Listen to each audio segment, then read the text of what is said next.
lui măi, să duc oile la munte, prin păduri cu pietre multe.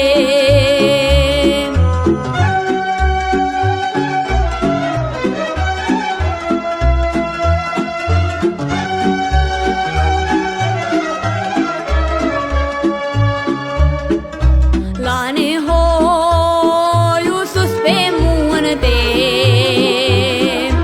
urcături de curănute. La nehoiu sus pe munte, urcături de curănute. Mânate de un cioban,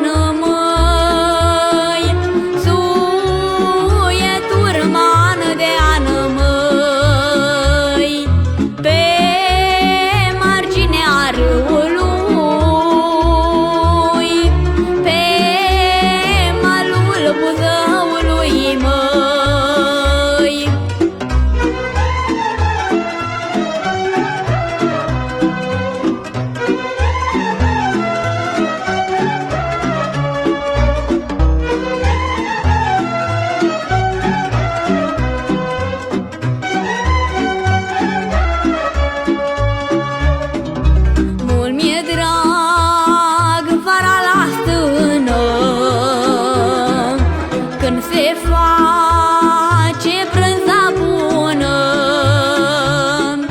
bacii și băncițele, măi, cu mulg seara oile, măi, și s-aud câinii cum latră,